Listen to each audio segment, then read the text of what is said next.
हमें तो अपनों ने लूटा, गैरों में कहा दम था। हमें तो अपनों ने लूटा, गैरों में कहा दम था। मेरी किश्ती थी डूबी वहां जहां पानी कम था। अपनों ने दिया है धोखा, गैरों से शिकायत क्या। जब जी हाँ, नमस्कार मित्रों।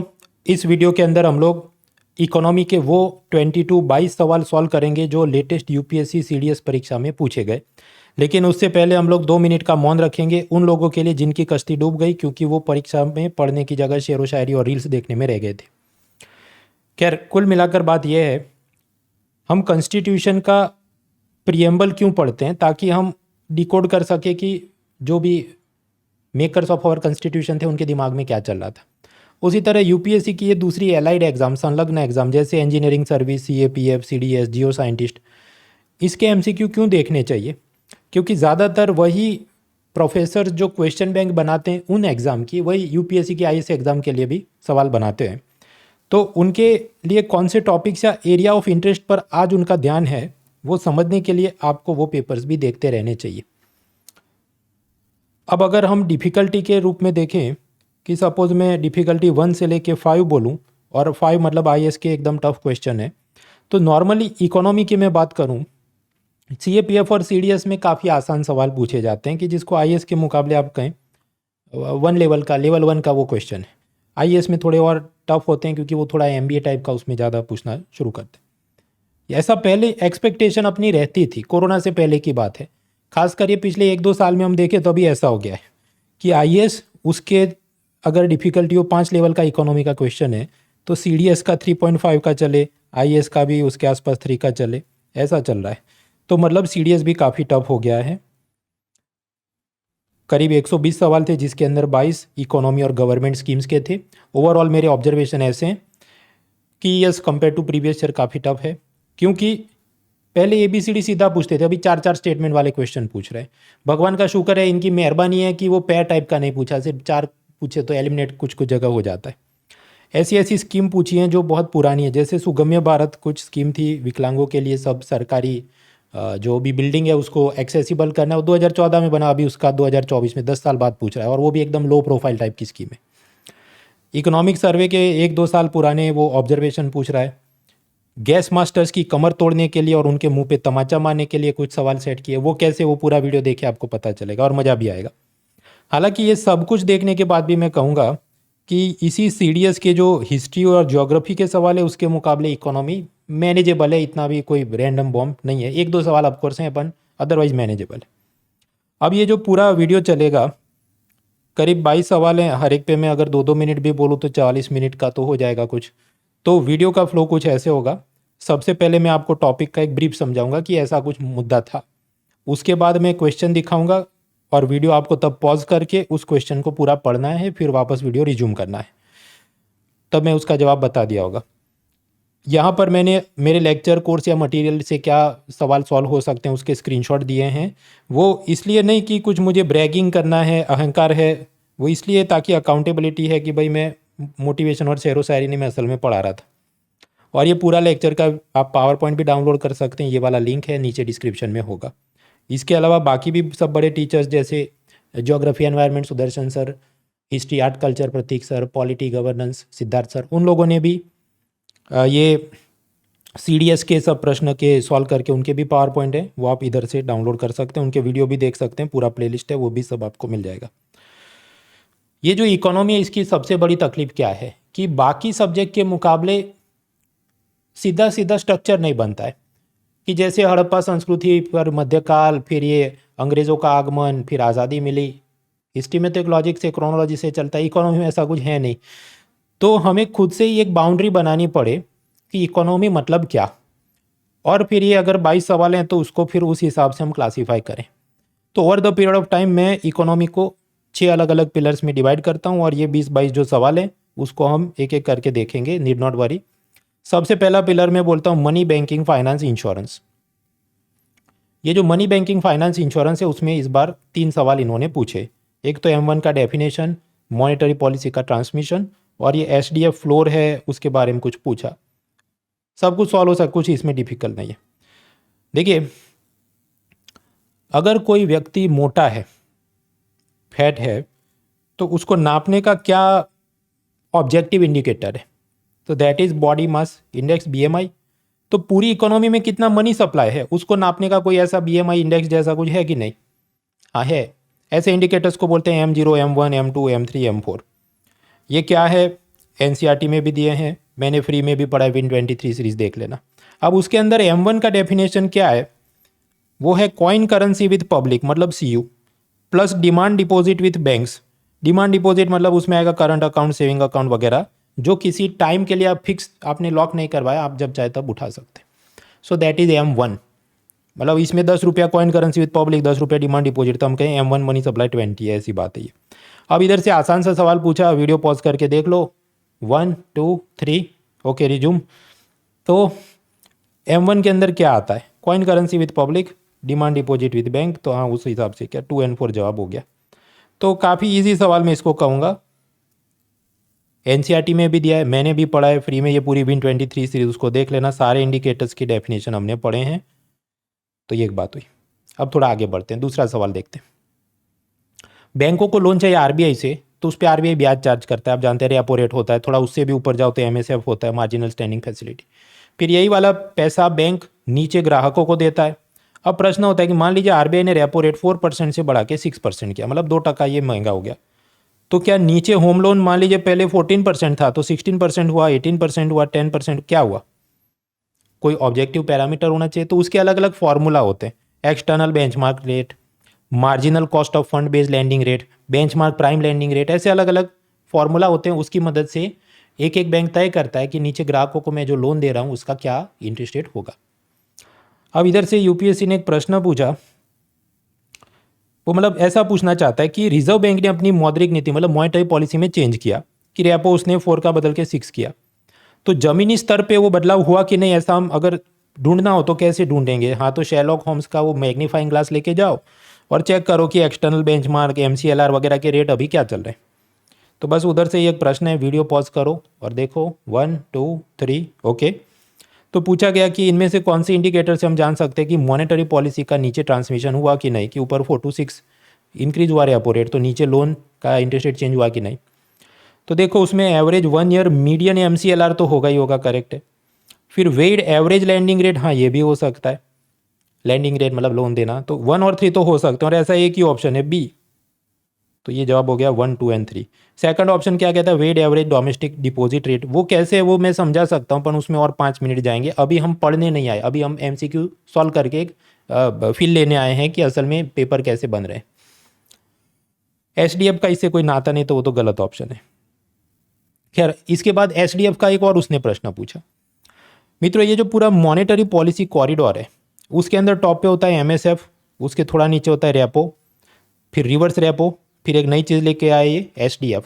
SDF मतलब स्टैंडिंग डिपॉजिट फैसिलिटी। वो ऐसा है कि बैंकर के पास एक्स्ट्रा पैसा है तो RBI में डिपॉजिट करे और RBI वाला उसको ब्याज देगा, हालांकि RBI उस पर गवर्नमेंट सिक्योरिटी गिरवी नहीं रखेगा। अब ये पूरा मुद्दा क्या है, ये भी मैंने फ्री में पढ़ा है, Win23 लेक्चर सीरीज़ है, वो प्लेलिस्ट आप देख लेना। और ये चीज़ 22 अप्रैल से मतलब 2022 की अप्रैल महीने से ये चालू हुई थी। तो ये जो कॉरिडोर है पूरा ऊपर से नीचे, उसका फर्श क्या है? तो ये SDF है। हाँ, तो ये सब पढ़ा है, वो वीडियो देख लेना। अभी मैं वापस नहीं जा रहा, उसमें 15 मिनट अपने चले जाएंगे।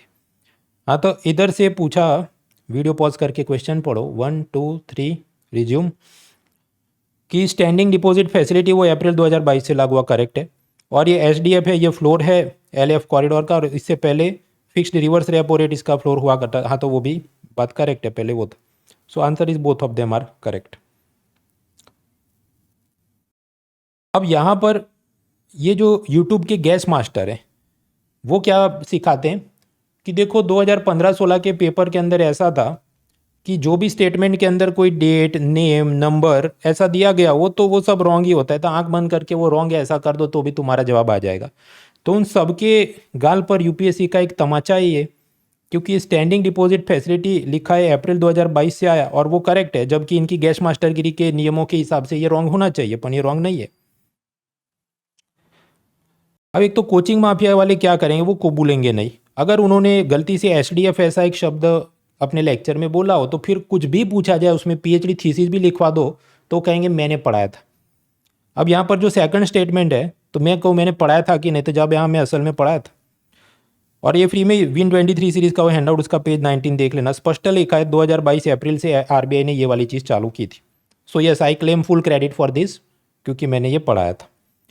तो ये जो फर्स्ट पिलर है मनी बैंकिंग फाइनेंस इंश्योरेंस, इसके 3 सवाल है। M1 का definition, transmission of monetary policy and HDF4, तीनों के तीनों हमने सॉल्व किए, तीनों के तीनों फ्री लेक्चर से हम उसे कंप्लीट कर सकते थे।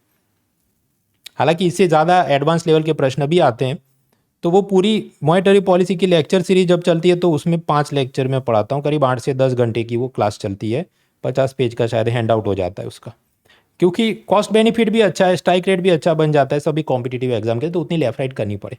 अब ये जो बाबू सोना जनता है उनका क्या रोना चलता है कि तुम बहुत पढ़ाते हो और हैंड आउट बहुत लंबा है, तो मैं कबूल करता हाँ भाई, क्योंकि हाथ रुमाल में आपको मैं लिख के दे दूँ कि रेपो बढ़ेगा तो इन्फ्लेशन से लड़ सकते हैं, तो उससे आपकी परीक्षा पास नहीं होगी और ना ही शेरो शायरी और रील्स देखने से होगी। अभी कुछ दिन पहले आप जानते हैं अनअकैडमी का मंजिल इवेंट हुआ था दिल्ली में, और वहाँ पर अलग अलग टॉपर्स के साथ हमने सब चर्चा की, उसके पॉडकास्ट वीडियो एक एक करके आएंगे। रैंक 2 अनिमेश प्रधान से मैंने पूछा कि आपने फर्स्ट अटेम्प्ट में क्लियर किया तो कितने महीने या सालों तक आपने उससे के पहले पढ़ाई चालू की थी, और उनका स्पष्ट जवाब था कि देखिए 2022 अप्रैल माफ़ कीजिए फरवरी से मैंने सीरियसली अपनी पढ़ाई चालू की थी। उसके बाद 2023 में जो प्रीलिम आया मई महीने में, मेंस आया सितंबर में, तो वो उनका फर्स्ट अटेम्प्ट था, फर्स्ट अटेम्प्ट में क्लियर कर दिया, बहुत बधाई है। तो अब समझो कुल मिला के देखो तो फरवरी 2022 से सितंबर 2023 तक आप देखो, जब मेंस लिखा पहली बार 18 से 19 महीने की तैयारी है, एंड विद इन दैट 10 महीने ऑप्शनल सब्जेक्ट की भी पढ़ाई की थी, ऐसा उन्होंने स्पष्ट बोला है, सोशियोलॉजी ऑप्शनल था शायद। तो अगर आप ये सोचते हैं हाँ थोड़ा थोड़ा 3 महीने 4 महीने 1 महीने में क्रैश कोर्स देख लिया और काम हो जाएगा, या ऐसे ही सब, तो नहीं हो सकता भाई, बहुत मेहनत लगती है। फर्स्ट अटेम्प्ट वाले को अगर ये लग रहा है तो आप सोचिए, और पेपर तो वैसे भी टफ हो रहे हैं। तो हल्के में चीज़ों को मत लीजिए, बेसिक से शुरू करो, प्रीलिम्स का पढ़ो, मेंस का पढ़ो, मेंस आंसर राइटिंग, ये सब आप चालू करें। आप समझो अभी क्या मई महीना चल रहा है, से लेके धीरे धीरे आप बढ़ेंगे, प्रीलिम अगले मई महीने में आएगी, मतलब 12 महीने तो उधर हो गए, मेन शायद सितंबर में आए। तो ये करते करते आपके पास बीच में करीब 15 महीने आपने शांति से पढ़ाई का टारगेट लेके चलो, देन इट हेल्प्स। क्योंकि बीच में आप समझो आप बीमार भी हो सकते हैं, आपके कॉलेज के एग्ज़ाम हो, नौकरी करें, उधर कुछ नया प्रोजेक्ट आ जाए, तो कई हफ्ते महीने ऐसे जाते हैं जब पूरी तैयारी नहीं हो सकती। तो अभी से आप सीरियसली उसे करेंगे तो इट हेल्प्स।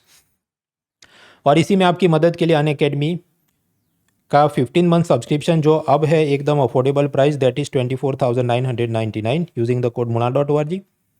और इसमें सारे live classes bye top educators, Netflix जैसा है, आप एक सब्सक्रिप्शन लो, सारे सब्जेक्ट के सारे टॉप एजुकेटर्स के क्लास लाइव में आप देख सकते हैं। नोट्स, पावर पॉइंट भी है, mock test, mains answer writing with evaluation, doubt resolution, ये सब कुछ है, तो इसका फ़ायदा उठाइए। लेट ज्वाइन करेंगे तो वही आपका सिलेबस ख़त्म होने में तकलीफ हो, और that does not help you. खैर, तो पिलर 1 हमने देखा, अभी पिलर 2 में जाते हैं। पिलर 2 मतलब बजट, टैक्सेशन वगैरह में से ये CDS एग्जाम में 2 प्रश्न है, एक GST का है और एक एक्साइज का है। पहले मैं आपको थोड़ी थियरी बता दूं। देखिए, ये तो रटना ही है, हमेशा के लिए रटना है। कुछ ऐसी चीज़ें हैं जिस पे GST नहीं लगता, जैसे बिजली, इलेक्ट्रिसिटी, पीने का दारू, लिकर, इस पर स्टेट गवर्नमेंट ही टैक्स मांग सकती। फिर कुछ ऐसी 5 हाइड्रोकार्बन प्रोडक्ट हैं जिस पे GST नहीं लगता, उस पे यूनियन का एक्साइज और स्टेट का वैट लगता है, जैसे crude oil, natural gas, aviation turbine fuel, petrol, diesel. ये याद रखना है, रटना है, कोई इसका विकल्प नहीं है। इसके अलावा की जितनी चीज़ें हैं, चाहे बिस्किट है, आइसक्रीम है, टीवी, फ्रिज, मोबाइल, गाड़ी है, इन सब पे लगता है GST, that is goods and services tax. Okay, अब ये जो GST है उसके अलग अलग रेट होते हैं, 0% भी हो सकता है। जैसे आप इंडिया पोस्ट से नॉर्मल वाला पोस्ट कार्ड ले लो, आप पब्लिक लाइब्रेरी की फी भरो, आप फ्रेश फ्रूट्स और वेजिटेबल खरीदो, तो इस पर कोई GST नहीं। फिर 5% GST हो सकता है प्लम्बिंग सर्विस, कुछ ये कोरोना वैक्सीन वगैरह, फिर 12%, फिर 18% जैसे कोचिंग क्लास है, बिस्किट है, फिर 28% जैसे ये लॉटरी, गेमिंग ऐप्स, कार है, विमल गुटखा है वगैरह। तो ये तो जाने माने स्लैब्स हैं, लेकिन इससे अलावा भी थोड़े लेस नोन टाइप के स्लैब्स भी हैं, जैसे 0.25% GST वो रफ या अनपॉलिश डायमंड पे लगता है, 1.50% GST वो पॉलिश डायमंड पे लगता है, 3% GST वो गोल्ड, सिल्वर और बाकी प्रेशियस मेटल पे लगता है। अब इसमें से यूपीएससी ने प्रश्न पूछा कि फाइंड रॉन्ग स्टेटमेंट। एक तो वीडियो पॉज करके आप देखो, क्वेश्चन सुकून से देखो, 1 2 3 ओके। तो अब देखो इसमें थर्ड स्टेटमेंट क्या बोलता है, प्रेशियस मेटल जैसे गोल्ड पे 1% जीएसटी लगता है, तो गलत है, इस पे 3% लगता है, यानी कि ये तो रॉन्ग स्टेटमेंट है और हमको रॉन्ग स्टेटमेंट फाइंड करना था। और ये भी मैंने पढ़ाया था, ये जो जीएसटी का लेक्चर है 2 लेक्चर चलते हैं, मतलब करीब समझो 4 घंटे की जीएसटी में पढ़ाता हूँ। अगेन लोग मुझे बदनाम करते हैं कि तुम अपने ये लंबे लंबे नोट्स हैं, लंबा लंबा पढ़ाते हो। तो भाई आप यूपीएससी को ही बोल दो ना कि वो ना पूछे ऐसा सब, तो मैं छोड़ दूंगा। ये जो कोचिंग वाले हैं, एक तो उन्होंने ये सब भ्रम फैला के रखा है कि यूपीएससी में कंसेप्ट पूछते हैं, फैक्ट नहीं पूछते। तो ये तंबूरे का फैक्ट नहीं पूछते, ये तो फैक्ट ही है ना सब, एक एक चीज़। और उनको खुद के नोट्स और मटेरियल अपडेट नहीं करना, तो दूसरे को बदनाम करते हैं कि ये सब लंबा पढ़ाते हैं। खैर आगे बढ़ते हैं। फाइनेंस कमीशन आपको पता होगा कि यूनियन गवर्नमेंट को अलग अलग टैक्स में कमाई होती है। इनकम टैक्स है, कंपनियों के प्रॉफिट पे कॉर्पोरेशन टैक्स है, इंपोर्ट एक्सपोर्ट पे कस्टम ड्यूटी है, पेट्रोल डीजल पर एक्साइज है, वगैरह वगैरह। तो उसमें से स्टेट गवर्नमेंट्स को उन यूनियन ने थोड़ा पैसा देना पड़ता है। कितना? 41%। क्यों? फाइनेंस कमीशन ने बोला है। तो ये तो चलता है। अब इन्होंने यहाँ पर प्रश्न क्या पूछा कि पेट्रोल पे जो लगती है एक्साइज ड्यूटी यूनियन गवर्नमेंट की, वो 3 जात की होती है, बेसिक, एडिशनल और स्पेशल एडिशनल। तो उनमें से कौन सी स्टेट गवर्नमेंट को नहीं दी जाती? अब वीडियो पॉज करके अंग्रेजी में इसको सुकून से पढ़ो, 1 2 3 okay. So which of the following taxes on petroleum is not shared with the states. तो अब इसमें समझो कि बेसिक एक्साइज ड्यूटी तो शेयर की जाती है, पर ये एडिशनल एक्साइज ड्यूटी और special additional excise duty share नहीं की जाती। और हमको पूछा क्या नहीं शेयर किया जाता, तो इसलिए जवाब क्या होना चाहिए, D2 और 3 नहीं शेयर किया जाता। ये टफ है, मैं खुद भी कबूल करता हूँ कि मेरे को नहीं पता था। ये रूटीन बुक्स में इतना दिया ही नहीं है, मैंने ये पढ़ाया नहीं था। हालांकि इन्होंने पूछा है तो मैं अब अपना हैंडआउट में वो चीज़ अपडेट करूँगा, तो अगली बार किसी परीक्षा में आए तो हम देख लेंगे। क्योंकि आप समझो यूपीएससी अपने तौर तरीके बदलेगी नहीं, ऐसे रैंडम प्रश्न वो पूछते रहते हैं। हमें क्या करना चाहिए, जब भी आए ठीक है नहीं पता है तो उस वक्त स्किप कर लेंगे, पर बाद में नोट्स अपडेट कर लेना चाहिए। दोषारोपण से परीक्षा पास नहीं होती। आप रो सकते हैं, आप उसको कोस सकते हैं, बट अल्टीमेटली आप नहीं पढ़ेंगे, कोई तो पढ़ के पास हो रहा है। तो टफ क्वेश्चन। अब आप कुछ लोग कहेंगे देखो ये तो द हिंदू में 2022 के अंदर आया था। अब वो छोटे छोटे आर्टिकल में आज नज़र से चूक जाए, हो सकता है। खैर तो ये बजट वाला जो सेगमेंट था उसमें 2 सवाल जीएसटी वाला वो मैंने पढ़ाया था, एक्साइज वाला नहीं पढ़ाया था, but I will update the notes. तो ये हुआ 2 सवाल यहाँ से आए। उसके बाद थर्ड पिलर है international trade, balance of payment वगैरह। इसके अंदर से कितने, करीब 5 सवाल है, एक एक करके देखते हैं। मित्रों बैलेंस ऑफ पेमेंट उसकी ये फ्री में मैं बहुत सारी सीरीज बना चुका हूँ, इधर ही Win23 वगैरह। तो आपको पता होना चाहिए कि करंट अकाउंट और कैपिटल अकाउंट होता है। कुछ पैसा आता है जाता है, इंपोर्ट एक्सपोर्ट, एफडीआई एफपीआई वगैरह, और उसके अंदर कुछ सरप्लस बने तो वो आरबीआई के फॉरेक्स रिजर्व में जाता है, और वहाँ से आरबीआई उसे अलग अलग जगह पर इन्वेस्ट करता है। फॉरेन करेंसी में, मतलब सीधा डॉलर रखे, फॉरेन करेंसी एसेट्स या बॉन्ड्स में, जैसे कि अमेरिकन सरकार के बॉन्ड खरीद लिए या जापानी सरकार के बॉन्ड खरीद लिए।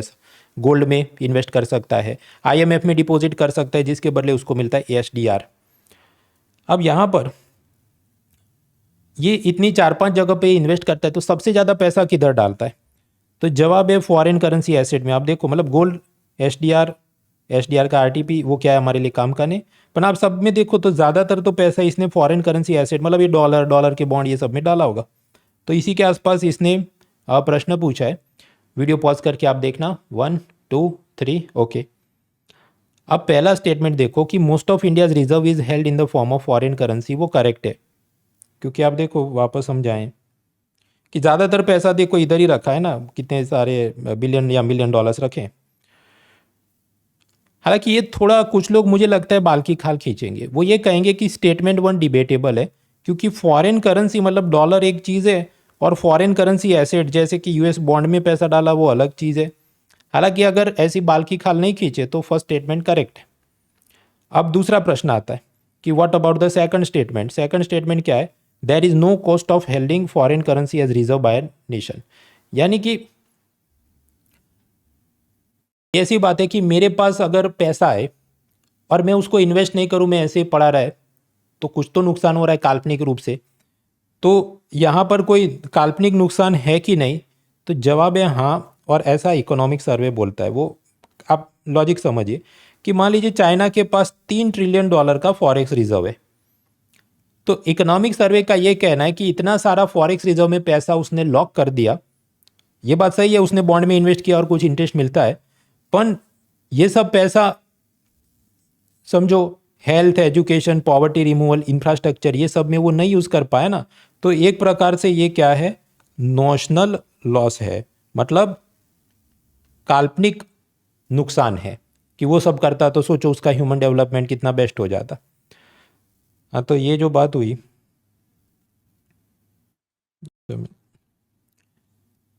ये इकोनॉमिक सर्वे में दिया। तो इकोनॉमिक सर्वे के हिसाब से जो सेकंड स्टेटमेंट है वो गलत हो जाए, क्योंकि सेकंड स्टेटमेंट क्या कहता है कि नहीं ऐसा कोई कॉस्ट या नोशनल लॉस है ही नहीं, जबकि है ये जो सब नुकसान हो रहे हैं। तो इसलिए second statement is wrong and first is correct. तो जवाब होना चाहिए ए ओनली वन। हालांकि कुछ लोग बाल की खाल निकाल के करे D neither one not two, हालांकि उससे मैं सहमत नहीं, पर ठीक है उनकी सुकून के लिए कि we will wait for the official answer key. Okay, next. मित्रों, अगर आप जिम ज्वाइन करते हैं तो क्या डे 1 से ऋतिक रोशन बन जाएंगे? नहीं, टाइम लगता है ना वजन कम करने में, मसल बिल्डअप करने में। तो उसी तरह अगर हमने किसी देश के साथ फ्री ट्रेड अग्रीमेंट किया, चाहे वो ऑस्ट्रेलिया के साथ हो, यूएई के साथ हो, तो क्या दूसरे दिन अपने एक्सपोर्ट इंप्रूव हो जाएंगे? जवाब है नहीं। वो उस पर बहुत सारे फैक्टर होते हैं। फैक्टर क्या है वो मैंने फ्री में विन 23 सीरीज़ में पढ़ा है, वो आप पुराने वीडियो देखना, कि दोनों देश की जीडीपी कितनी है, दोनों देश के बीच अंतर कितना है। श्रीलंका के साथ जल्दी एक्सपोर्ट कर सकते हो, ऑस्ट्रेलिया भेजना हो तो टाइम लगे तो उतनी जल्दी वो इंप्रूव नहीं होगा। एक्सचेंज रेट में कितनी स्टेबिलिटी है, वहाँ के कस्टमर के पास क्या उतना पैसा है कि वो हमारी चीज़ें खरीद सके। अब उस हिसाब से अगर आप इथियोपिया या रवांडा के साथ फ्री ट्रेड अग्रीमेंट करोगे तो इंडिया का कोई इतना एक्सपोर्ट नहीं हो जाएगा जितना कि ऑस्ट्रेलिया या दुबई के साथ होता। दूसरे, टैक्स और सब्सिडी के बैरियर क्या है, इंफ्रास्ट्रक्चर और स्किल मैन पावर है कि नहीं भारत के अंदर। जो सपोज जापान के लोगों को जिस टाइप के इलेक्ट्रॉनिक्स आइटम चाहिए, क्या हम बनाने की क्षमता भी रखते हैं कि नहीं। तो ये सब फैक्टर होते हैं। मतलब एफटीए कर देने अकेले से कि ठीक है हम दोनों ने फ्री ट्रेड अग्रीमेंट किया, एक दूसरे की चीज़ों पर कम टैक्स लगाएंगे, तो ऐसा जरूरी नहीं कि इंडिया का तुरंत ही सब इंक्रीज हो जाए। बस, तो इसी के ऊपर यूपीएससी ने एक प्रश्न पूछा, वीडियो पॉज करके देखो। 1 2 3 डन। तो इसके अंदर ये सारे फैक्टर करेक्ट हैं। अब वो क्यों करेक्ट है वो लंबी कहानी कर सकते हैं, पर कुल मिला के समझो सारे वो करेक्ट है। उसके बाद और ये सब पढ़ाया था, मतलब but it will be like spread across many slides and, तो उसका एक स्क्रीनशॉट में सब कुछ दिखाना मुश्किल है। हाँ, तो ये भी कवर किया था। उसके बाद G20 समिट जो पिछले साल भारत में हुई, उसमें भारत की क्या प्राथमिकताएं थी? कुल मिलाकर 6 प्राथमिकताएं थी, green development, accelerated SDG, women development और बहुत कुछ। तो सीधा प्रश्न पूछा कि इनमें से कौन सी थी? हाँ, तो तीनों थी। तो जवाब क्या है? C 1 2 and 3। ईजी क्वेश्चन, इसलिए नहीं कि मैंने पढ़ाया, वो तो पढ़ाया था, सब जगह सब बुक्स करंट अफेयर्स नोट्स के अंदर दिया है। और इसके अलावा भी अगर आप लास्ट ईयर के CDS, CA, PF, IAS वगैरह के अगर आप PYQ देखें तो मतलब इतना प्यार आ गया था, लगभग हर एक परीक्षा में पूछा था। सो आई एम नॉट सरप्राइज कि इन्होंने यहाँ पर भी ये पूछा है। इसके बाद एक चीज़ जो बहुत पुरानी है उसको पूछी गई, RCEP। RCEP is regional comprehensive economic partnership agreement. वो ऐसा है कि आसियान के देश और उसके जो फ्री ट्रेड अग्रीमेंट वाले पार्टनर हैं, जैसे China, India, Japan, south Korea वगैरह, उन सबको मिलके एक बड़ा सा फ्री ट्रेड अग्रीमेंट करना था। उसका नाम था regional comprehensive economic partnership agreement, जो 2019 में होना था। कुछ लोगों ने साइन करने की बात करी, पर इंडिया ने मना कर दिया कि हमें साइन नहीं करना। क्यों नहीं करना वो लंबी कहानी है, वो हम पहले पढ़ चुके। अब इसके बारे में आप देखो, 2024 में CDS में पूछा गया। क्या पूछा? तो वीडियो पॉज करके देखना। 1 2 3 ओके। तो जो भी पूछा दोनों स्टेटमेंट करेक्ट हैं कि भाई कॉम्प्रिहेंसिव अग्रीमेंट था इन दोनों के बीच और भारत ने इस पे साइन नहीं किया है। So both statements are correct. C, ये बी पे तो गलत हुआ है, उसको आप इग्नोर कर। मुझे तो इजी क्वेश्चन लगा क्योंकि ये कंटेम्पररी इशू है, पता होना चाहिए। हालांकि जो लोग एकदम नई नई तैयारी कर रहे हैं और शॉर्टकट के साथ तैयारी कर रहे हैं कि ये सब यूट्यूब पर बोले हाँ इतना इतना ये 5 अग्रीमेंट या 1 साल का करंट अफेयर्स करके जाओ, तो फिर उनका नहीं होगा, तो उनके लिए तो ये काफ़ी हार्ड हो सकता है। Next, SCO, Shanghai cooperation organisation और उसके अंदर नए मेंबर कौन ऐड हुआ, ईरान ऐड हुआ था, और उसकी जो कहानी है उसके बारे में प्रश्न पूछा। वीडियो पॉज करके देखना। 1 2 3 ओके डन। तो दोनों स्टेटमेंट यहाँ पर करेक्ट है, ईरान इसका मेंबर है और एससीओ का ये ऑब्जेक्टिव है, बोथ आर करेक्ट। ये भी सब कवर किया था लेक्चर के अंदर। तो यहाँ पर हमने पिलर 3 इंटरनेशनल ट्रेड के ये जो 5 सवाल थे, forex reserve, free trade agreement के फीचर, G20 की प्रायोरिटी, आरसीपी और एससीओ, बताते हुए खुशी हो रही है कि सारे अपने सब लेक्चर मटेरियल नोट से कवर हो सकते हैं। अभी उसके बाद जाते हैं पिलर 4 में, sectors of economy, agriculture, manufacturing, service sector, GDP, unemployment, inflation, planning commission, ये सब इधर आता है। उसमें तो भाई बहुत सारे प्रश्न आए हैं, एक एक करके देखते हैं। एक तो ग्लोबल इनोवेशन इंडेक्स। अब ये सब इंडेक्स है वो हैंडआउट में दिए होते हैं, मैं वीडियो में वो नहीं पढ़ा था क्योंकि मेरा ये मानना है 20 मिनट आप पढ़ के जो खत्म कर सके, 40 मिनट वीडियो नहीं खींचना चाहिए। हालांकि उसके अंदर हैंडआउट में वर्ड बाय वर्ड सब कवर ही है कि भारत का रैंक 40 आया और पिछले कई सालों से अपना रैंक इंप्रूव हो रहा है, और उस पे से प्रश्न पूछा। वीडियो पॉज करके देखना। 1 2 3 ओके। तो both statement are correct, so the answer is C 1 और 2 कि 40वां अपना रैंक है और पिछले कई सालों से अपना रैंक इंप्रूव हो रहा है। फिर एक टॉपिक एलपीजी रिफॉर्म्स। आप समझते हैं कि जो नरसिम्हा राव के ज़माने में 1991 के बाद में कि कैसे लिबरलाइजेशन, प्राइवेटाइजेशन, ग्लोबलाइजेशन, सरकारी कंपनियों की सिर्फ मोनोपोली नहीं होगी, प्राइवेट सेक्टर की telecom, banking, insurance, aviation company को अलाउ करेंगे, एफडीआई को अलाउ करेंगे, ये सब बातें उसमें थी। अब ऐसा इंडिया में हो रहा था, तो इससे पहले ये बाकी देशों में ऑलरेडी हो ही रहा था। यूएसए में हो रहा था, उसको बोलते थे रेगनोमिक्स, क्योंकि उनके प्रेसिडेंट रोनाल्ड रेगन या जो थे उनको ये सब मज़ा आ रहा था उसमें। उसी तरह ब्रिटेन की प्राइम मिनिस्टर थी मार्गरेट थैचर, उनको भी मज़ा आ रहा था कि ये सब जो भी सरकारी कोल स्टील कंपनियां इसका प्राइवेटाइजेशन कर दो, तो उसको बोला गया थैचरोमिक्स या थैचरनोमिक्स जो भी। पैरेलली IMF, वर्ल्ड बैंक और यूएस गवर्नमेंट ने लेटिन अमेरिकन कंट्री को बोला कि तुम भी एलपीजी रिफॉर्म करो। उस चीज़ को बोला गया वॉशिंगटन कंसेंसस। ये एक बात है। फिर दूसरा एक मुद्दा होता है टाइप्स ऑफ इकोनॉमी। देखिए, एक तो इंडिया जैसे देश है, इसको हम कहें ओपन इकोनॉमी, क्योंकि हम बाकी देशों के साथ इंपोर्ट एक्सपोर्ट करते हैं, एफडीआई के रिलेशन है, अपने वर्कर्स उधर जाते हैं, रेमिटेंस में पैसा वापस भेजते हैं, तो 3 जात के लिंकेजेस होते हैं, उसको हम कहते हैं ओपन इकोनॉमी। सामने क्लोज इकोनॉमी भी हो सकते हैं, जैसे नॉर्थ कोरिया, बंद अर्थतंत्र, कि बाकी देशों के साथ इंपोर्ट एक्सपोर्ट, एफडीआई कोई उनके रिश्ते नहीं है, और वो खुद से अपना जितना हो सके वो करें, खुद का प्रोडक्शन खुद कंज्यूम करे। अगर ऐसा कोई देश है तो उसके साथ जुड़ा कंसेप्ट है सेल्फ सफिशिएंसी का, ऑटार्की। हालांकि पूर्ण रूप से तो नॉर्थ कोरिया भी ऐसा नहीं, उसका भी कुछ तो उनके देश होंगे, उनकी जो मेंटल वेवलेंथ के हिसाब से मैच होते हैं पाकिस्तान टाइप के, तो उनके साथ उनके रिश्ते होंगे इंपोर्ट एक्सपोर्ट और एफडीआई के। बट खैर, तो इनके साथ जुड़ा शब्द है ऑटार्की। अब इधर से यूपीएससी ने एक प्रश्न पूछा, वीडियो पॉज करके देखना। 1 2 3 ओके। अब यहाँ पर हमें रॉन्ग स्टेटमेंट पकड़ना है, तो हार्ड पावर वाला तो करेक्ट है। सेकंड, ग्लोबलाइजेशन इकोनॉमिक होता है, कल्चरल नहीं होता, वो गलत है।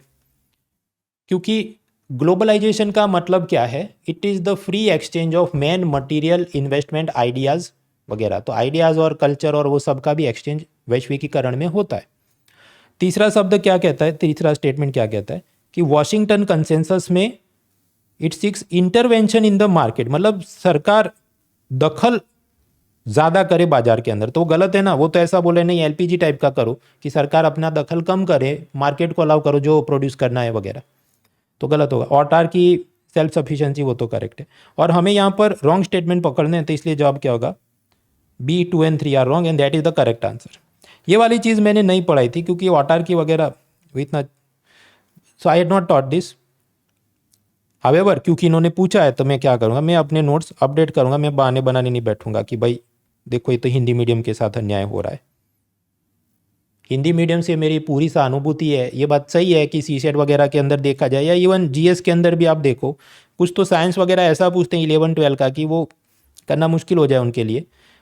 पर ऐसा तो वो कुछ कोचिंग वाले हैं पिछले 10 साल से वही रो रहे हैं। तो मेरा उनको प्रश्न है, तो तुम रोते रहोगे तो नोट्स कब अपडेट करोगे? क्योंकि यूपीएससी तो अपना तरीका बदलने वाली है नहीं, तो आपको ही अपना नोट्स अपडेट करके एग्ज़ाम पास करनी है। तो वो जो है विक्टिम मेंटालिटी, उसमें से आप बाहर आइए। ये मैं आपको बोल रहा हूँ बड़े भाई के रूप में। ये कोर्स बेचना वो सब है, ये सब तो अलग चीज़ हुई। बट इसके लिए आप सक्षम करिए खुद को, इसमें से बाहर आओ, जो भी आपको ये सब इसमें डाल रहा है। चाहे कितना पेपर टफ निकले, हिंदी वाले भी पास होते हैं, पर वो होते हैं जो मेहनत कर रहे हैं, एग्जाम के हिसाब से अपने को अपडेट कर रहे हैं। बात का मुद्दा है जीडीपी। अभी आप समझो, सपोज 2020 के अंदर भारत के अंदर 198 लाख करोड़ रुपीस का प्रोडक्शन हुआ गुड्स एंड सर्विसेज का, उसको हम कहते हैं जीडीपी। और ये 198 लाख करोड़ वो मतलब उस साल के भाव के हिसाब से, कि मतलब अगर ऑनियन 150 रुपये का था तो 150 रुपये के भाव पे इतने किलो ऑनियन और इतना सारा प्रोडक्शन है, तो इसको हम कहते हैं GDP at current market price या नॉमिनल जीडीपी। और दूसरे साल 2021 के अंदर 236 लाख करोड़ का प्रोडक्शन हुआ, तो यहाँ से यहाँ ये कितना बढ़ा है, करीब 19% बढ़ा है, जिसको हम कहते हैं जीडीपी ग्रोथ। लेकिन ये हमें करेक्ट पिक्चर नहीं दिखाता, क्योंकि तो महंगाई के चलते तो हर साल ये तो जीडीपी बढ़ा ही दिखेगा ना। तो हमें क्या करना चाहिए, एक बेस ईयर पकड़ना चाहिए 2011, और 2011 में सपोज ये ऑनियन का भाव था 20 रुपीज़, तो उस हिसाब से प्रेजेंट ईयर में कितने किलोग्राम पैदा हुआ है ऐसा प्राइस एडजस्ट करो, और एडजस्ट करने के बाद अपने को नंबर मिले कि 2020 में 135 लाख करोड़ था, 2021 में 147 लाख करोड़ था, तो ईयर ऑन ईयर ये कितना है, करीब 8% इंक्रीज हुआ है। तो इसको हम बोलेंगे हाँ ये रियल जीडीपी ग्रोथ रेट है, या GDP at constant market price वाला ग्रोथ रेट है। अब यहाँ से हम इन दोनों को अगर डिवाइड करें, किसी एक साल का नॉमिनल जीडीपी जैसे 2019 का कितना 198 lakh crore, divide with real GDP कितना है 135 लाख करोड़, टाइम्स 100 करो तो आपको मिला 146। इसको बोलते हैं जीडीपी डिफ्लेटर। इससे क्या होता है कि वो हमें रेशियो दिखा रहा है एक प्रकार से कि इन्फ्लेशन के चलते ये कितना बड़ा हो गया था। अब ऐसा ईयर ऑन ईयर आप अगर जीडीपी डिफ्लेटर को कंपेयर करो कि पिछले साल इतना था, इस साल इतना था, तो आपको महंगाई निकाल सकते हैं। You can measure the inflation with this. So yes, we can use GDP deflator number to estimate inflation. और ऐसा अगर हम जीडीपी डिफ्लेटर की मदद से महंगाई को अगर नापते हैं, तो उसमें समझो जीडीपी का मतलब क्या है, it is the market value of all the goods and services produced in India in a single year. तो जो भी चीज़, ब्रेड, बिस्किट, बटर, कुरकुरे, जितने ब्रांड के जितने प्रोडक्ट्स हैं, गाड़ियाँ तो जितनी मारुति, ह्युंडई, कल उठ के टेस्ला भारत में बने तो उसका सब प्राइस हम ऐड करेंगे। So everything is counted, so we can measure the inflation in everything. हर चीज़ की महंगाई नाप सकते हैं। उसके मुकाबले सीपीआई कंज्यूमर प्राइस इंडेक्स या डब्ल्यूपीआई होलसेल प्राइस इंडेक्स, ये ऐसा होता है कि इसमें 50, 100, 150, 1000 प्रोडक्ट का बास्केट बना के सिर्फ उतने सैंपल को ही वो तो कैप्चर करते हैं। तो ये जो आइटम्स होती है इस बास्केट के अंदर, उसका हर साल दर साल कितना प्राइस बढ़ रहा है उसको मॉनिटर करते हैं। तो समझो ये बास्केट तो है, ये remains unchanged for many years. For example ये डब्ल्यूपीआई के अंदर एक ज़माने में वीसीआर कैसेट का क्या भाव चला, ये चलते चलते बहुत सालों तक वो उसी को नापते थे, जबकि वीसीआर तो बंद हो गया था, सब लोग डीवीडी यूज़ करते हैं, और आजकल तो डीवीडी भी नहीं, वो सीधा ओटीटी देखते हैं। तो वो उसकी एक लिमिटेशन है सीपीआई डब्ल्यूपीआई की, कि उसमें जो बास्केट है वो अनचेंज रहता है और उसको नापा जाता है। खैर, तो इधर से एक प्रश्न पूछा, वीडियो पॉज करना, 1 2 3 ओके। तो यहाँ पर हमें करेक्ट फाइंड करना है, पर दोनों स्टेटमेंट गलत है। पहला क्या बोलता है, जीडीपी डिफ्लेटर अनचेंजिंग बास्केट का प्राइस मॉनिटर करता है, गलत है। अनचेंजिंग नहीं भाई, डायनामिकली चेंजिंग, जो भी नया ऐड होता है वो सबको। अनचेंजिंग तो सीपीआई डब्ल्यूपीआई की बात आती है। दूसरा स्टेटमेंट कहता है जीडीपी डिफ्लेटर से हम रियल जीडीपी नाप सकते हैं पर इन्फ्लेशन नहीं नाप सकते, हो गलत है, हम इन्फ्लेशन नाप सकते हैं। तो यानी both statement are correct, so the answer is D, neither 1 not 2 is correct. अगर कोई आदमी हाथ से ऐसा ये जो कपड़ा है, बेडशीट है, इस पे सब प्रिंटिंग कर रहा है तो कम प्रोडक्शन कर पाएगा। कोई अगर मशीन से सीधा एक बटन दबा के कर रहा है तो ज़्यादा प्रोडक्शन कर पाएगा। तो वर्कर प्रोडक्टिविटी स्वाभाविक है इंप्रूव होती है, उसके पास कितनी टेक्नोलॉजी, मशीन, स्किल, एजुकेशन, ये सब है। मान लीजिए महिलाएं अगर घर पे हाउसवाइफ का काम करे तो वो जीडीपी में काउंट नहीं होता, क्योंकि जीडीपी क्या कहेगा, नहीं तुमको सैलरी नहीं मिला ना, इसलिए ये काउंट नहीं होगा। Non marketed activities are not counted in GDP. लेकिन अगर वो सारी महिलाएं किसी फैक्ट्री में जाके काम करें, या दूसरे शब्दों में हम कहें कि female labour force participation rate increase हो जाए, तो इन सब से आप समझ सकते हैं कि जीडीपी में वृद्धि होगी, प्रोडक्शन बढ़ जाएगा। तो बस इधर से यूपीएससी ने प्रश्न पूछा, वीडियो पॉज करके देखना, क्वेश्चन 1 2 3 ओके। अब यहाँ पर देखो, proportion of population in working age, वो जितनी ज़्यादा हो तो हाँ हो सकता है।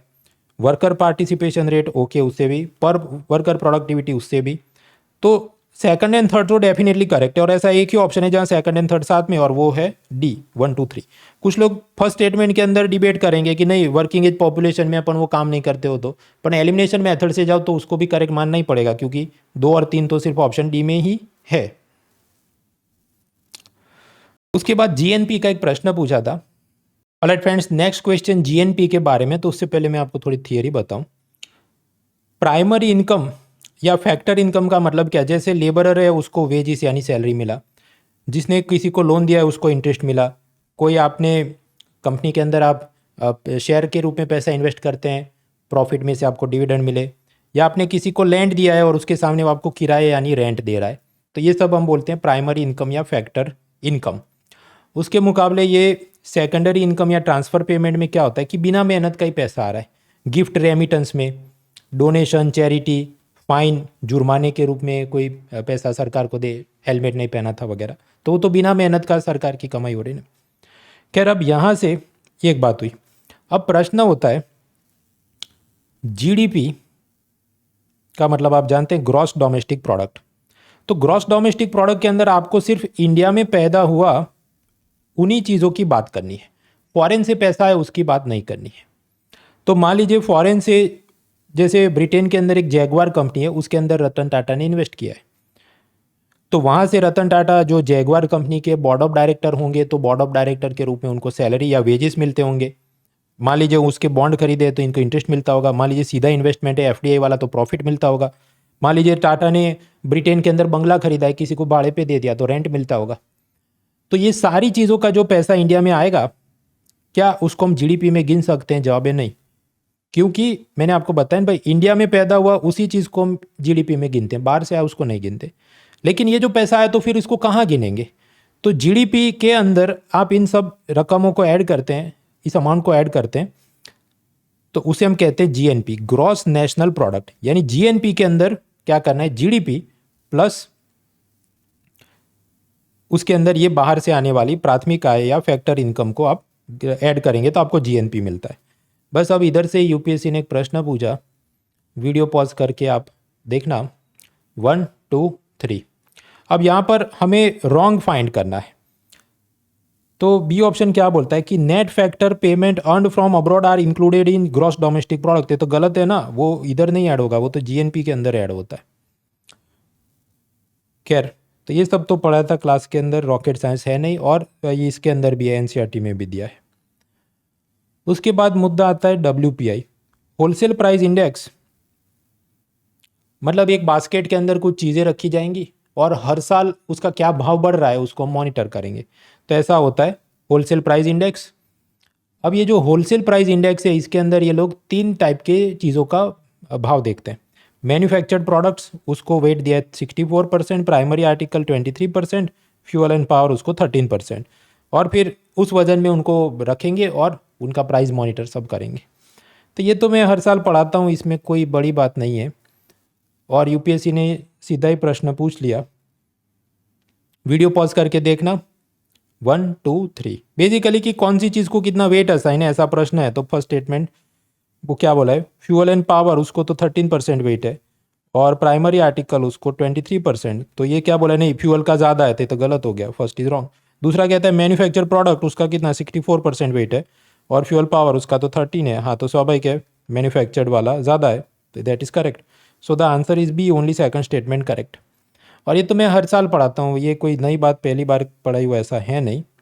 ये शेर व शायरी और कोचिंग माफिए वो नहीं पढ़ाते हैं, क्योंकि उनको क्या होता है जल्दी जल्दी अपना कोर्स कंप्लीट करना होता है, ताकि नया बैच लॉन्च करे, नए बच्चे आए तो वापस से कमाई शुरू हो जाए। Economy is not like history, कि हिस्ट्री में हर साल बुद्धिज़्म जैनिज़्म पूछे तो आप बोल सके हाँ उसका जितना पढ़ो वो सब कुछ काम का है। इकोनॉमी में क्या होता है, अब जैसे होलसेल प्राइस इंडेक्स एक बार पूछा, हो सकता है अभी 5 साल 7 साल तक वापस नहीं पूछे, लेकिन जिसने फी ली है उसकी तो जिम्मेदारी है ना कि वो रखे, ताकि जिस साल भी पूछा जाए तो वो विद्यार्थी को काम आए। और उस वक्त फिर वो ऐसे ही बोले हाँ तुमको सपना आ जाना चाहिए था, मैंने 5 साल पहले पढ़ाया था, तो वो क्रेडिट अगर मांगे तो वो गलत है, जब तक उसके हैंड आउट में वो हो नहीं या लेक्चर में हो नहीं।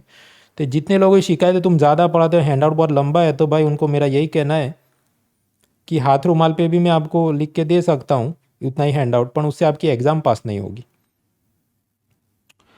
दूसरा प्रश्न है प्राइस इंडेक्स। ये भी लेक्चर में हमने पढ़ाई था कि ये जितना consumer price index, wholesale price index वगैरह में क्या होता है, आप एक बास्केट में कुछ चीज़ें रखते हैं और हर साल हर महीने उसका क्या प्राइस चेंज हो रहा है वो देखते हैं। फिर अगर आपको नापना हो तो बेस ईयर, अगर मैं बात करूं सीपीआई की, बेस ईयर है 2012, उस वक्त हम मानते हैं कि हर चीज़ का भाव कुल मिलाकर बास्केट में 100 रुपये था। फिर आप प्राइस का मतलब इंडेक्स बनाते चलो। अब अगर 2019 दिसंबर में ये इंडेक्स नंबर आए 140 और मुझे नापना है कि महंगाई कितनी बढ़ी, तो मैंने 2012 से नहीं नापना कि 100 के सामने 140 थे, 40% बढ़ गया, ऐसा मैं नहीं बोल सकता, क्योंकि जो इन्फ्लेशन है उसको हम एक्सप्रेस करते हैं ईयर ऑन ईयर। तो यानी मुझे लास्ट ईयर जाना पड़ेगा, 2019 है तो 2018 में जाऊं, और दिसंबर महीना था, दिसंबर महीने का देखूं तो तब 137 था। तो 137 के सामने 140 कितना बढ़ा है, वो करीब 2% बढ़ा होगा, तो उसे हम कहेंगे that is the level of inflation. अब इधर से भी एक प्रश्न आया, आप ये वीडियो पॉज करके देखो, 1 2 3। ओके, अब यहाँ पर देखो फर्स्ट स्टेटमेंट तो करेक्ट है कि प्राइस इंडेक्स में ऐसे बास्केट ऑफ गुड्स लेके आप उसका प्राइस मॉनिटर करते हैं। दूसरा वाला है वो गलत है, वो क्यों है मैं आपको बताऊं। देखिए सेकंड स्टेटमेंट ने क्या बोला कि ईयर 1 में 100 रुपये भाव था, ईयर 2 के अंदर 110 हुआ, तो यहाँ पर तो 10% इन्फ्लेशन है, ओके। फिर बोला ईयर 3 के अंदर भाव बढ़ के 121 हो गया, और ये 21% आप नहीं बोल सकते ना, क्योंकि 110 के मुकाबले 121 कितना बड़ा है, ऐसा आपको ईयर ऑन ईयर निकालना पड़ेगा, तो 21% नहीं होगा, शायद 10% ही होगा। तो सेकंड स्टेटमेंट इसलिए गलत है। और ये यूनिक क्वेश्चन इसलिए है कि सीसेट या मैथ्स का ज्ञान आपको जीएस में पूछ रहे हैं, और ऐसा आईएएस एग्जाम में भी होता है। कुछ बार ऐसा हुआ है कि आईएएस एग्जाम के अंदर सीसेट पेपर में जो डेटा इंटरप्रिटेशन पूछा उसके अंदर ऐसा था कि आपको रेपो या सीआरआर की थियरी की समझ होनी चाहिए, तब जाके वो मैथ्स का सवाल आप पेपर 2 के अंदर सॉल्व कर सको। खैर, तो ऐसे भी चीज़ें होती हैं, और आप ये भी नहीं कह सकते कि ये इलीगल है, क्योंकि वो कहे कि ये तो हम कंसेप्चुअल क्लैरिटी मांग रहे हैं ना आपसे, तो वो तो एक्सपेक्टेड है कि आपको पता होना चाहिए कि ईयर ऑन ईयर मेजर किया जाता है इन्फ्लेशन। खैर, मैंने तो पढ़ा है तो मैं इसका क्रेडिट लेता हूँ, क्योंकि आप समझो साल में मुझे ऐसे मौके कम मिलते हैं। जिनको शेरो शायरी के रील बनाने हो तो रोज़ उठ के बना सकते हैं, तो उनको पूरे साल मौके, मेरे को छाती पीटने का एक ही मौका है। तो please do not think of this as some type of arrogance, पर हाँ मुझे मजे आप लेने दीजिए। तो चौथा pillar sectors of economy, GDP, inflation, unemployment, ये हमने देखा। इसके अंदर ये जितने सवाल आए वो सारे सॉल्व हो सकते हैं सिवाय एक सवाल के। एक सवाल जो मेरे मटेरियल के अंदर नहीं था वो ऑटार की वॉशिंगटन कंसेंसस वाला, बाकी जितना है वो सब सॉल्व हो सकता है from my notes and classes, मैं उसका क्रेडिट लेता हूँ। इनोवेशन इंडेक्स हो सकता है, ऑटार की नहीं हो सकता था, पर मैं अपने नोट्स अपडेट करूँगा, मैं यूपीएससी को ब्लेम नहीं करूँगा उसके लिए। GDP deflator, per capita GDP, national accounting, WPI index and price index, बाकी सारे सॉल्व हो सकते हैं अपने कोर्सेज। उसके बाद पिलर 5 में जाते हैं, इंफ्रास्ट्रक्चर। इंफ्रास्ट्रक्चर से 2 सवाल थे, स्कीम रिलेटेड टाइप कुछ था। एक तो सुगम्य भारत स्कीम, सुगम्य भारत स्कीम 2014 में आई। उसके अंदर ऐसा है कि जो भी पब्लिक बिल्डिंग्स है, लाइब्रेरी, हॉस्पिटल वगैरह, वहाँ पर विकलांगों के लिए रैंप है कि नहीं, सेपरेट टॉयलेट है कि नहीं, वो सब वो चेक करेंगे। और सोशल जस्टिस मिनिस्ट्री के नीचे दिव्यांगजन डिपार्टमेंट इसको देखता है। तो प्रश्न पूछा, वीडियो पॉज करके देखना, 1 2 3। ओके, तो फर्स्ट स्टेटमेंट तो करेक्ट है, department of empowerment with personal with disability, मतलब वो दिव्यांगजन डिपार्टमेंट ये चला रहा है सुगम्य भारत। दूसरा क्या है कि inclusive society for person with disability, correct है। तीसरा क्या बोलता है, पेंशन मिलेगा, भाई इसमें पेंशन नहीं मिलता, उसकी अलग योजना है। जैसे विकलांग है उसमें जो बीपीएल टाइप के विकलांग है उनके लिए पेंशन स्कीम कौन सी, एनएसओएपी, नेशनल सोशल असिस्टेंस, वो अलग चीज़ है, ये इधर नहीं है। सो थर्ड इज रॉन्ग, उसी हिसाब से एलिमिनेट और बाकी करेक्ट करो तो जवाब आता है क्या होना चाहिए, बी होना चाहिए, 1 और 2 ओनली। अब ये क्वेश्चन भी एक प्रकार से यूट्यूब के गैस मास्टर के गाल पे यूपीएससी की एक बड़ी चमाट है। वो ऐसे कि यूपीएससी के गैस मास्टर क्या कब से पीपुड़ी बजा रहे थे कि आप बिना पढ़े ही मेटा कीवर्ड एनालिसिस करके सही जवाब ला सकते हैं, और उसके मतलब गैस मास्टरगिरी कर सकते हैं, जैसे कि extreme words are always wrong, years and dates and numbers are always wrong. उसी के उनके एक गैस मास्टरगिरी का तीसरा चौथा नियम बना के रखा था कि parent organisations are always wrong. कोई भी योजना का ये मंत्रालय चलाता है तो वो हमेशा गलत ही होता है, आंख बंद करके करो। तो भाई अजी इस बार नहीं हो रहा है, सुगम्य भारत दिव्यांगजन डिपार्टमेंट चला रहा है, वही पूछा और वही करेक्ट है, तो आपकी गैस मास्टरगिरी तो गलत साबित हो गई। तो इनके भरोसे मत रहो, मतलब मैं ये कहना चाहता हूँ पेपर टफ हो रहा है और मेहनत आप बढ़ाओ, ये सब टोटके करने मत बैठो।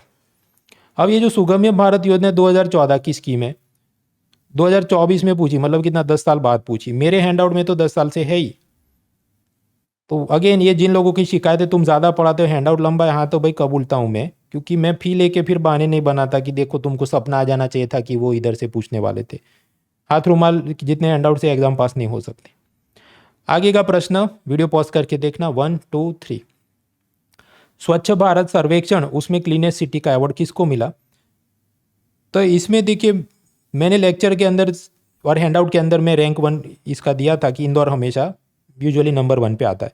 तो उस हिसाब से हम 50-50 करें तो बी या सी जवाब हो सकता है। उससे बियॉन्ड तो फिर सर्च करना पड़ेगा, करंट अफेयर्स की मैगजीन पढ़नी पड़े।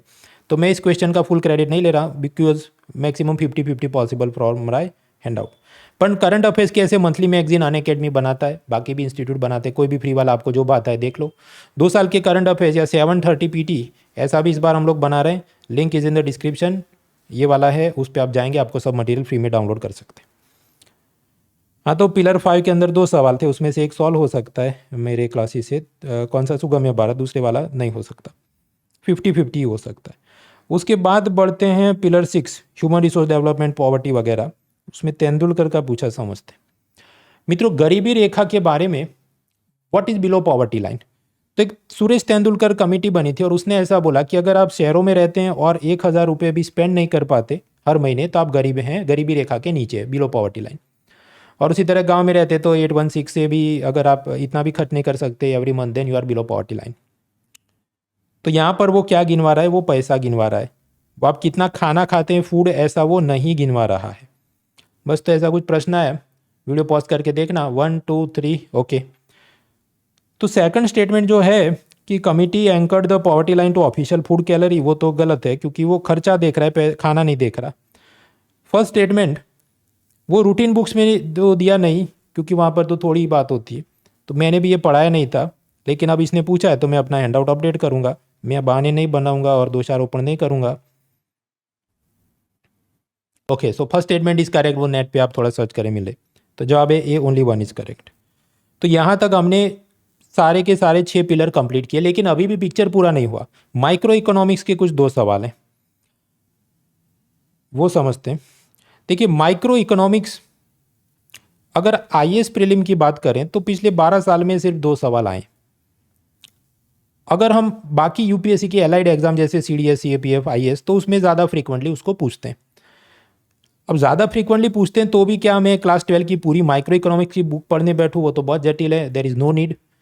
क्योंकि आपने कुछ ही एरिया फोकस करने चाहिए जो आसान वाले हैं कि type of goods, Giffen goods क्या, वेबलेन गुड्स क्या, पब्लिक गुड्स क्या, ये सब। Elasticity, price elasticity, demand elasticity, कभी 1 होता है 0 होता है वो। Type of markets, oligopoly, monopoly वगैरह, ये करना चाहिए। जो डिमांड सप्लाई के कर्व शिफ्ट हैं वो सब आप छोड़ दो, ऐसी मेरी सलाह है।